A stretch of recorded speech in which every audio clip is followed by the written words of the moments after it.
محمد وبارک وسلم. اعوذ باللہ من الشیطان الرجیم. بسم اللہ الرحمن الرحیم. ان رحمت اللہ قریب من المحسنین. صدق اللہ العظیم. محبت اور عقیدت کے ساتھ درود ابراہیمی پڑھ لیجیے. اللہم صلی علی محمد وعلی آل محمد کما صلیت علی ابراہیم وعلی آل ابراہیم انک حمید مجید. اللہم بارک علی محمد وعلی آل محمد کما بارکت علی ابراہیم وعلی آل ابراہیم انک حمید مجید. صلی اللہ علی النبی الامی وآلہ واصحابہ صلی اللہ علیہ وسلم. صلاۃ و سلام علیک یا رسول اللہ. صلاۃ و سلام علیک یا رحمۃ للعالمین وعلی آلک واصحابک یا شفیع المذنبین. الحمدللہ اہل بیت اطہار علیہم رضوان کے ذکر کی نسبت سے اور ان کی یاد کی نسبت سے ہم سب کو جمع ہونے کا شرف حاصل ہے. اللہ رب العزت اس ماہ مقدس ماہ محرم الحرام اور اہل بیت اطہار علیہم رضوان کا صدقہ اللہ تعالی ہم سب کو اپنی محبت، اپنے پیارے حبیب کی محبت اور صحابہ و اہل بیت کی محبت، اولیاء اور صلحاء کی محبت اور دنیا اور آخرت میں ان کی سنگت نصیب فرمائے. آج کے درس کا موضوع اور عنوان یہ ہے کہ عبادت کی حقیقت کیا ہے اور اہل بیت اطہار علیہم رضوان کو عبادت کا کون سا درجہ حاصل تھا. حضرت سیدنا ابو علی الدقاق جو بہت بڑے صوفی و گزرے ہیں، حضرت سیدنا ابو علی الدقاق رحمۃ اللہ تعالی علیہ، وہ ارشاد فرماتے ہیں کہ العبادت ثلاثۃ مراتب، عبادت کے 3 مرتبے ہیں. اگر یہ بلیک والے پنکھے بند ہو جائیں تو اچھا ہے تاکہ آواز مجھے آپ تک پہنچانے میں آسانی ہو. درود پاک پڑھیں. اللہم صلی وسلم وبارک علی سیدنا و مولانا محمد النبی الامی الحبیب العالی القدر العظیم الجاہ وعلی آلہ وصحبہ وبارک وسلم. اللہم صلی وسلم وبارک علی سیدنا و مولانا محمد النبی الامی الحبیب العالی القدر العظیم الجاہ وعلی آلہ وصحبہ وبارک وسلم. بلند آواز سے درود پاک پڑھیں. اللہم صلی وسلم وبارک علی سیدنا و مولانا محمد النبی الامی الحبیب العالی القدر العظیم الجاہ وعلی آلہ وصحبہ وبارک وسلم. حضرت سیدنا ابو علی الدقاق تو بہت بڑے عارف کامل ہو گزرے ہیں. اللہ تعالیٰ کی معرفت میں ان کو بہت بڑا درجہ حاصل تھا. سیدنا ابو علی الدقاق ارشاد فرماتے ہیں کہ اللہ تعالیٰ کی عبادت دراصل اللہ کی قربت کا نام ہے. اللہ کی عبادت دراصل اللہ کے قریب ہونے کا نام ہے. اور اللہ تعالیٰ کی قربت کے 3 درجے ہیں. ایک العبادہ، دوسری العبودیہ اور تیسری العبودہ. عبادت عوام الناس کو حاصل ہوتی ہے. عام لوگ اللہ تعالیٰ کی قربت کا جو درجہ پاتے ہیں وہ عبادت ہوتی ہے. اولیاء اللہ اور صلحاء اللہ تعالیٰ کی قربت اور محبت میں اور آگے بڑھتے ہیں.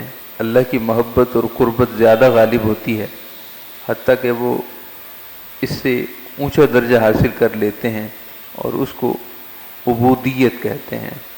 اس کی تفصیل ہم کچھ دیر میں آپ کے سامنے عرض کریں گے، پھر آپ کو سمجھ میں آئے گا کہ عبادت جو ہم لوگ کرتے ہیں اور اس سے بڑھ کر عبودیت جو اللہ تعالیٰ کے ولی اور صلحاء کرتے ہیں اس میں کیا فرق ہے.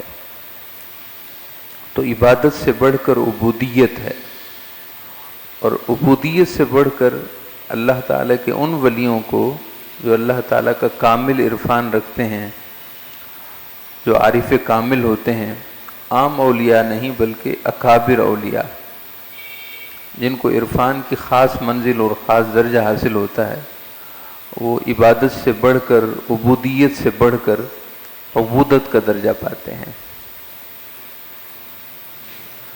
حضرت سیدنا ابو علی الدقاق ارشاد فرماتے ہیں کہ عبادت عوام الناس کو حاصل ہوتی ہے، اور عبودیت یہ خواص کو، خاص اللہ کے خاص بندوں کو حاصل ہوتی ہے، اور عبودت یہ اخص الخواص کو حاصل ہوتی ہے، یعنی جو خاصوں میں بھی خاص ہوتے ہیں، چنے ہوئے میں سے بھی چنے ہوئے ہوتے ہیں، ان کو حاصل ہوتی ہے۔ محترم معزز سامعین کرام، تفصیل سمجھنے سے پہلے اس بات کی حقیقت کو سمجھیے کہ نبی اکرم صلی اللہ علیہ وسلم کی نسبت اور فیضان جس نے سب سے زیادہ پایا، اس نے عبادت کا درجہ بھی اتنا بڑا پایا۔ جس نے نبی اکرم صلی اللہ علیہ وسلم کی نسبت اور فیضان کا جتنا زیادہ حصہ پایا، اتنا ہی اس نے عبادت کا بڑا درجہ پایا۔ دوسرے لفظوں میں آپ اس کو یوں سمجھ سکتے ہیں کہ جس نے نبی اکرم صلی اللہ علیہ وسلم کی نسبت اور آپ کا فیضان پایا، اس نے اتنی ہی اللہ تعالیٰ کی قربت پائی۔ جو حضور کے قریب ہوا وہ یقیناً اللہ کے بھی قریب ہوا۔ جس نے حضور کی نسبت سے مستعید ہوا، حضور کی نسبت پانے سے سعادت مند ہوا، وہ یقیناً اللہ کی قربت سے بھی اتنا ہی مالا مال ہوا۔ یقیناً صحابہ کرام، اہل بیت، نبی کرم صلی اللہ علیہ وسلم کے ازواج مطہرات، آپ کی صاحبزادیاں، آپ کے نواسے، آپ کی نواسیاں، ان سے بڑھ کر حضور کی نسبت کس نے پائی ہے؟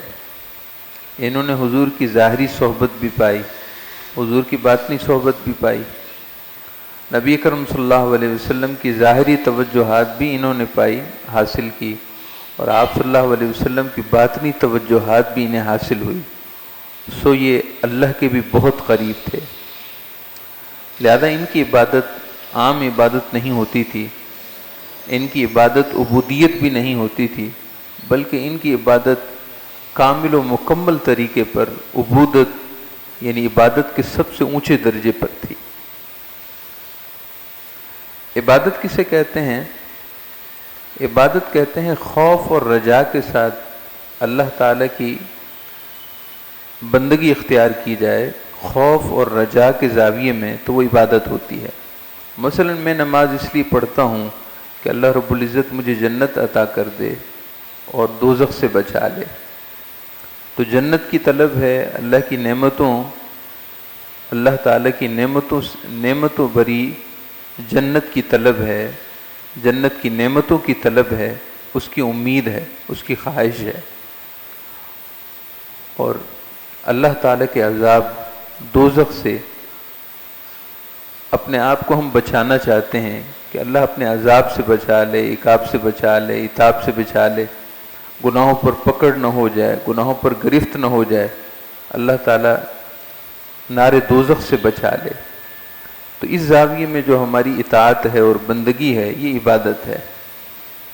اور ہم بڑی بڑی باتیں کر لیں یا ادھر ادھر کی باتیں کر لیں، لیکن جو حقیقت ہے وہ یہی ہے، چونکہ حقیقت وہ دل کی آواز ہوتی ہے۔ زبان سے ہم یہ کہیں کہ اللہ ہم تیری محبت میں عبادت کرتے ہیں، لیکن اندر کی کیفیت یہ ہو کہ ایسا نہیں ہے۔ ہم جنت کی طلب میں عبادت کر رہے ہیں اور اللہ تعالیٰ کی ناراضگی اور دوزخ سے بچنا چاہتے ہیں۔ لب لباب اور خلاصہ یہ ہے، باقی ساری چیزیں کبھی آ جاتی ہیں، کبھی نہیں ہوتی، کبھی محبت آ جاتی ہے، کبھی محبت کم ہو جاتی ہے۔ گناہوں کی وجہ سے پکڑ اور نیکیوں کی وجہ سے اللہ کی نعمتوں کی طلب کی خواہش ہونے کے زاویے میں عبادت کو عبادت کہتے ہیں۔ یہ عام لوگوں کی عبادت ہوتی ہے۔ الخوف والرجا، خوف اور رجا۔ خوف کا مطلب گناہوں کی پکڑ کا خوف، اللہ تعالیٰ کے عذاب کا خوف، اللہ تعالیٰ کے ناراض ہونے کا خوف اور ناراضگی پر بطش اور پکڑ کا خوف، اور رجا کا مطلب امید، اللہ تعالیٰ کی نعمتوں کی امید، جنت کی امید، جنت کی نعمتوں کی امید۔ یہ خوف اور رجا کے درمیان جو عبادت ہوتی ہے وہ عبادت کہلاتی ہے۔ یقیناً یہ پہلا زینہ ہے، عام لوگوں کے لیے یہی طریقہ ہے، چھوٹا بچہ ہو، ابھی اس نے سمجھ بوجھ اس نے پائی ہو، اور ہم اس کو کوئی بڑی باتیں کرنے لگیں تو ظاہر ہے کہ اس کی سمجھ سوچ سے بالاتر بات ہوگی۔ تو زینہ بزینہ، ہر شے زینہ بزینہ ہے، قدم بقدم ہے۔ تو پہلا زینہ یہی ہے کہ اللہ تعالیٰ کی نعمتوں پر، جنت پر یقین ہو، بن دیکھے یقین ہو، اور اتنا یقین ہو کہ ان کی طلب میں اللہ کی اطاعت کی جائے، اور اللہ تعالیٰ کی پکڑ کا جو عکس ہے دوزخ، جہنم، اس پر اتنا یقین ہو کہ بن دیکھے یقین ہو کہ اگر خدا نہ خواستہ میں گناہ کرتا رہا تو پھر نتیجہ وہ ہوگا، اور اس سے خوف کھا کر نیکی کے راستے پر چلنا۔ حضرت سیدنا امام جعفر الصادق رضی اللہ تعالیٰ عنہ ارشاد فرماتے ہیں کہ الخوف رقیب القلب والرجاء شفیع النفس۔ امام جعفر الصادق ارشاد فرماتے ہیں کہ الخوف رقیب القلب والرجاء شفیع النفس، کہ اگر تمہیں دل کی نگہبانی کرنی ہے کہ دل میں گناہ کا خیال پیدا نہ ہو، تو پھر اس پر خوف اور خشیت غالب کرو۔ اللہ کی پکڑ کا ہر وقت تمہیں خوف لگا رہنا چاہیے، چونکہ تم ابتدائی زینے میں ہو، ابھی اللہ تعالیٰ کی عبادت کو صحیح معنوں میں حاصل کرنا چاہتے ہو، تو اپنے اوپر خوف غالب کرو۔ احادیث میں اور قرآن کی آیات میں گناہ گاروں کے لیے آخرت میں جو عذاب کا ذکر ہے اس کو بار بار ذہن میں لاؤ، تاکہ تمہارے دل کے ارادے صاف ہوں، دل کی نگہبانی ہو، دل پر تحفظ ہو، حفاظت ہو، دل پر تالا لگا ہونا چاہیے، شیطان اس میں مداخلت نہ کرے، اور وہ خوف سے ہوگا۔ الخوف رقیب القلب، خوف اور خشیت یہ دل کی رقیب ہوتی ہے، دل کا نگہبان ہوتی ہے، چونکہ ارادہ دل میں بنتا ہے اور پھر عمل اعضاء سے ظاہر ہوتا ہے۔ اگر دل میں ارادہ ہی نہ بنے تو پھر انسان سے گناہ سرزد ہی نہ ہو۔ تو ارادہ بنتا ہے، اور ارادے کو دور کرنے والی چیز خوف ہوتی ہے۔ ارشاد فرمائے کہ والرجاء شفیع النفس، دوسری طرف خواہش نفس بھی جاگ رہی ہے، چونکہ ابھی بندہ مومن ابتدا کے بالکل، عبادت کے بالکل ابتدا میں ہے، خواہش نفس زندہ ہے، گناہوں کی طرف میلان اور رجحان زندہ ہے، گناہوں کی طرف رغبت زندہ ہے۔ اس گناہوں کی طرف رغبت کو ختم کیا جا سکتا ہے الرجاء، امید کے ساتھ۔ خواہش نفس کو کہو کہ دنیا کے گناہوں کی لذت تو عارضی ہے، اس لذت کی طرف دیکھو جو اللہ تعالیٰ کی نعمتوں کے گھر جنت میں ہیں، وہاں کتنی لذتیں ہیں۔ یہاں بد نگاہی ہوگی، تھوڑی دیر کے لیے لذت ہے، لذت نفس ہے، لیکن اللہ پاک نے جنت میں جو نعمتیں رکھنی ہیں وہ ایسی ہیں کہ آنکھوں کے لیے ٹھنڈک ہیں۔ حدیث پاک میں ہے کہ جنت میں وہ نعمتیں ہیں جو تمہارے لیے آنکھوں کی ٹھنڈک کا باعث ہیں۔ تو خواہش نفس سے کہو کہ تمہیں اگر لذت چاہیے تو دنیا کی لذت نہ طلب کر، آخرت میں اللہ کی نعمتوں کی لذت کی طرف نگاہ کر کہ یہ لذتیں عارضی ہیں، وہ لذتیں دائمی ہیں، یہ لذتیں عارضی ہیں، وہ لذتیں دائمی ہیں، یہ لذتیں جسم کو حاصل ہیں، وہ لذتیں روح کو حاصل ہیں۔ یہاں کی لذتیں اللہ کو ناراض کر کے حاصل کی جا رہی ہیں، وہاں کی لذتیں اللہ کو راضی کر کے حاصل کی جائیں گی، تو وہ لذتیں کتنی اچھی ہیں۔ تو امام جعفر الصادق کے فرمان کا مقصد یہ ہوا کہ تم اگر عبادت کے پہلے زینے پر آنا چاہتے ہو اور اللہ تعالیٰ کی قربت کا پہلا زینہ چاہتے ہو تو پھر خوف اور رجا ضروری ہے۔ ڈائریکٹ براہ راست تم یہ کہو کہ میرا سب کچھ اللہ کے لیے ہے، تو اس زینے پر براہ راست نہیں پہنچ سکتے، کہیں اور چلے جاؤ گے، کہیں اور بھٹک جاؤ گے، کہیں اور بہک جاؤ گے، لیکن اگر راستے سے جاؤ گے تو صحیح منزل تک پہنچو گے۔ ہم نے بہت سے لوگوں کو دیکھا ہے، انہیں نماز کے فرائض اور واجبات کا بھی علم نہیں ہوتا، اور باتیں وہ اللہ تعالیٰ کی محبت میں فنا ہونے کی کرتے ہیں۔ بعض دفعہ 5 وقت کی نماز بھی پابندی سے نہیں پڑھ رہے ہوتے، نماز بھی نہیں پڑھتے اور کہتے ہیں کہ ہم رات کو اللہ سے باتیں کرتے ہیں۔ وہ کیسی بات ہے؟ اللہ سے کیسی بات کر سکتے ہیں جبکہ اللہ کا حکم ہی پورا نہیں کر رہے؟ انہیں کون سے اللہ تعالی سے لقاء اور ملاقات کے راز حاصل ہوں گے جنہوں نے عبادت کے پہلے زینے پر ہی قدم نہیں رکھا، فرائض اور واجبات کا انہیں خیال نہیں ہے۔ ایک جاہل شخص کہنے لگا کہ میں 5 وقت کی نماز نہیں پڑھتا، ہماری نماز تو رات کو شروع ہوتی ہے، ہماری نماز تو رات کو شروع ہوتی ہے، یہ 5 وقت کی نمازیں تو عام لوگوں کے لیے ہیں۔ تو ابھی تو آپ عام بھی نہ بن سکے، خاص کیا بنیں گے؟ اولیاء اللہ اور صلحاء اور عارفین کاملین کی شان یہ تھی کہ فرائض واجبات کو سب سے مقدم رکھتے تھے اور اس کے بعد پھر نفل انہیں اللہ کے قریب کر دیتا تھا، جیسا کہ حدیث پاک میں ہے کہ فرائض کے بعد نفل عبادات انسان کو اللہ کے قریب کر دیتی ہیں۔ تو نفل عبادات اللہ کے ضرور قریب کرتی ہیں، مگر جب کہ انسان راستے سے آیا ہو، صحیح راستے پر آیا ہو، دروازے سے آیا ہو۔ اگر کوئی دروازے سے نہ آئے تو اس کو داخل ہی نہیں ہونے دیا جاتا۔ اس محبت کی وادی میں اور اس محبت کے گلستان میں وہی شخص آ سکتا ہے جو دروازے سے آئے۔ یہاں پھلانگنے کی اجازت نہیں ہے، ویسے ہی بارگاہ ادب ہے، اور ادب کا تقاضا یہ ہے کہ دروازے سے آؤ، یعنی فرائض اور واجبات پہلے ہیں۔ تو آپ عبادت کا معنی یقیناً سمجھ گئے ہوں گے کہ عبادت جو عوام الناس کے لیے ہے، انہیں چاہیے کہ دل پر خوف اور خشیت غالب کریں اور اللہ تعالیٰ کی نعمتوں یعنی جنت کی حوریں، جنت کے غلمان جن کا ذکر قرآن میں ہے اور حدیث میں ہے، وہ بلا وجہ نہیں ہے، وہ ہمارے لیے ہے، وہ ہمارے لیے ہے۔ لہذا اللہ رب العزت سے نہ صرف ان چیزوں کی خواہش رکھنی چاہیے بلکہ طلب بھی کرنی چاہیے۔ اللہم انی اسألک الجنہ واعوذ بک من النار، اے اللہ میں تجھ سے جنت کا طالب ہوں اور دوزخ سے تیری پناہ چاہتا ہوں۔ یہ دعائیں خود حضور نے مانگی ہیں، ایسا نہیں ہے کہ یہ اللہ کی قربت کے خلاف ہیں۔ حضرت سیدنا حضور غوث العظم رضی اللہ عنہ سے پوچھا گیا کہ حضور عبادت اور تقوی کیا ہے؟ عبادت اور تقوی کسے کہتے ہیں؟ آپ نے ارشاد فرمایا کہ ہوا اللہ یجدک حیث نہاک ولا یفتقدک حیث امرک۔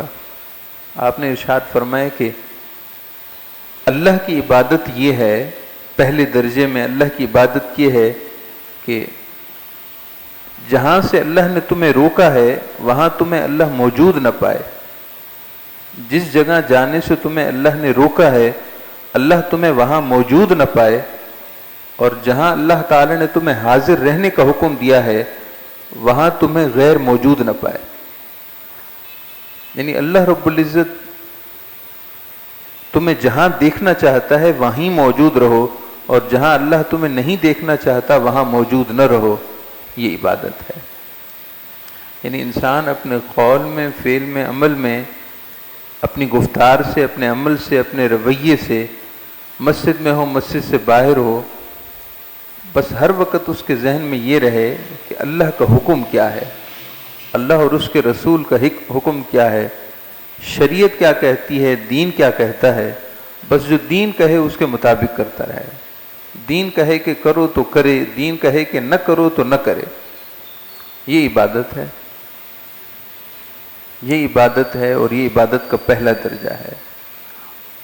دوسرا درجہ وہ عبودیت کا ہے، اور وہ خوف اور رجا کے بعد جب خوف اور رجا انسان کو اللہ کے قریب کر دیتا ہے تو پھر اللہ رب العزت کی عظمت، اللہ رب العزت کی ذات کا جلال انسان کے دل پر طاری ہوتا ہے، اللہ تعالیٰ کی ذات کی ہیبت پیدا ہوتی ہے کہ وہ اللہ جو ہر شے کا خالق و مالک ہے، میں اس کی عبادت کر رہا ہوں۔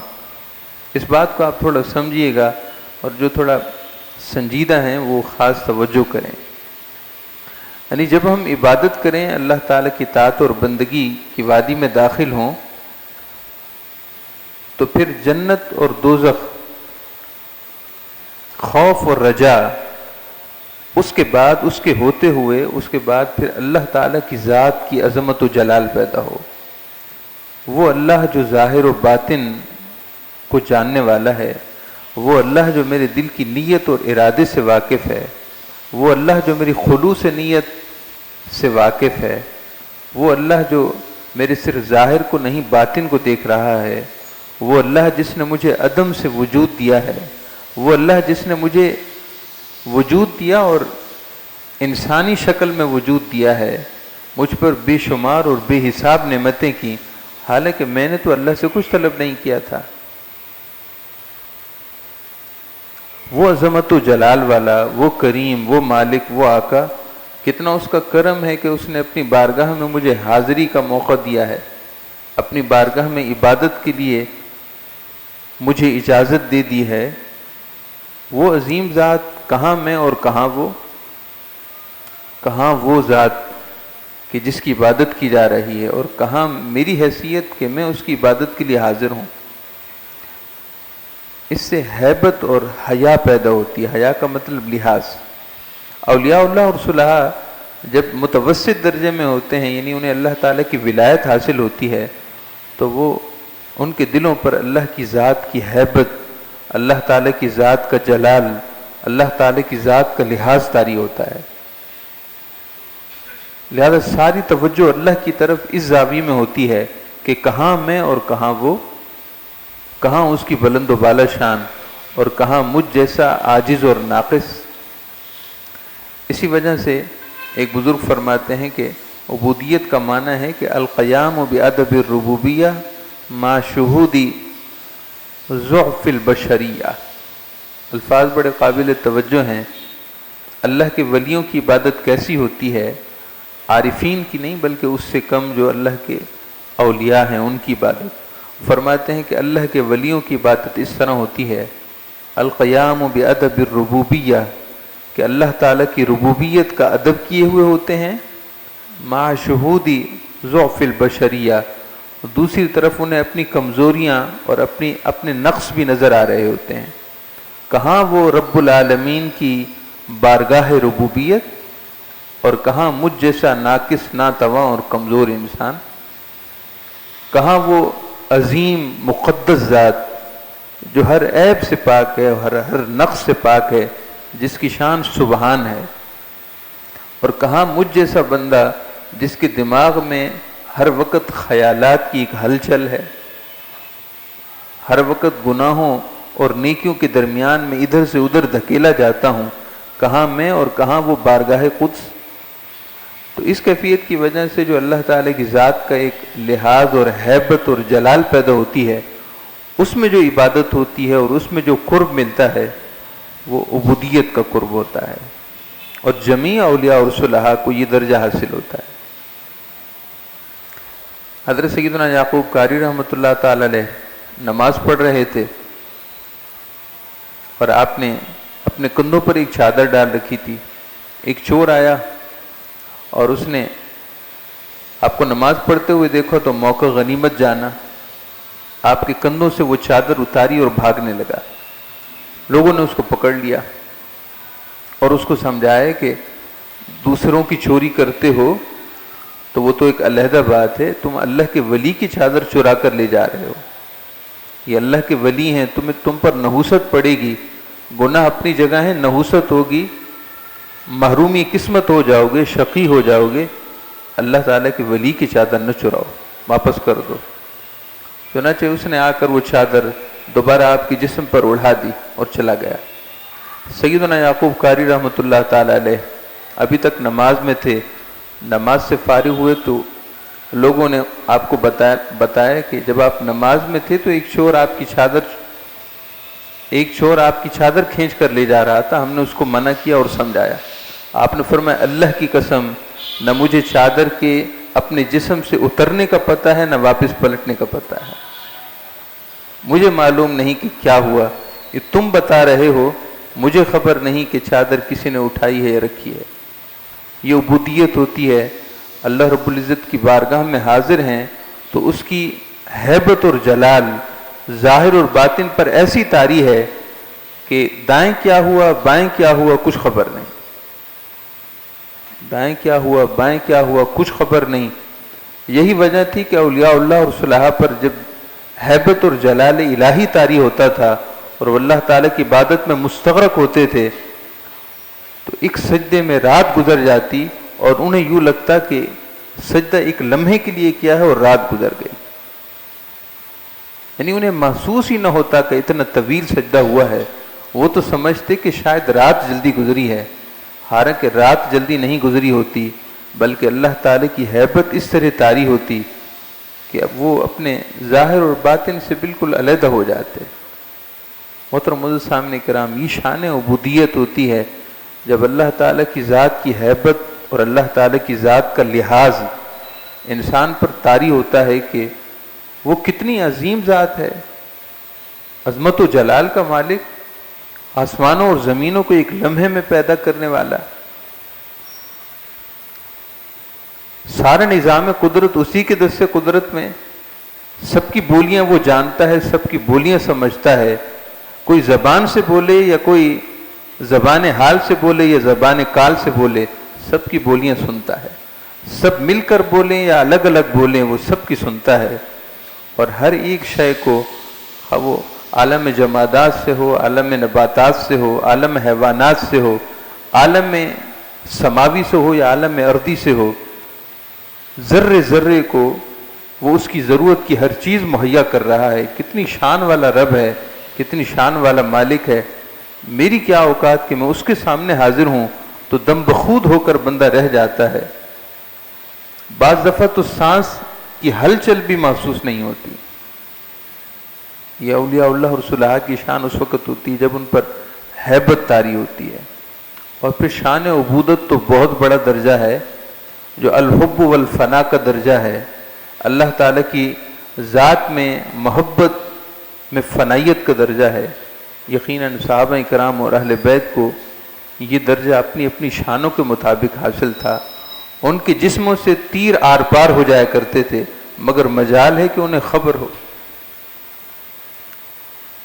ان کی گردنیں ان کے جسم کے نیچے والے حصے سے علیحدہ ہو جاتی، لیکن مجال ہے کہ کوئی خبر ہو۔ چونکہ اللہ کی محبت میں فنا ہوتے تھے، عبادت ان کی عبادت نہ تھی بلکہ دراصل معرفت کا کمال ہوتا تھا۔ اور جیسا کہ حدیث پاک میں ہے، ان تعبد اللہ کأنک تراہ، اللہ کی عبادت ایسے کر کے تو اللہ کو دیکھ رہا ہے۔ ان سب کو ایسی عبادت حاصل تھی، وہ اللہ کی عبادت ایسے کرتے تھے کہ اللہ کے جلووں کا نظارہ کرتے تھے، اللہ تعالیٰ کے جلووں کو مشاہدہ کرتے تھے۔ اس مشاہدے کے سائے میں ان کی عبادتیں ادا ہوتی تھیں۔ ان کی یقیناً عبادتیں وہ عبادت سے بڑھ کر، عبودیت سے بڑھ کر شان عبودت کے درجے میں تھیں۔ اللہ تعالیٰ اولیاء صلحاء، صحابہ کرام، بالخصوص اہل بیت اطہار کا صدقہ اللہ تعالیٰ ہم سب کو اپنی عبادت اور قربت کے بڑے درجے نصیب فرمائے۔ اللہ تعالیٰ اپنی محبت نصیب فرمائے۔ اللہ تعالیٰ اپنے عرفان عطا فرمائے۔ صلاۃ والسلام کے لیے کرے۔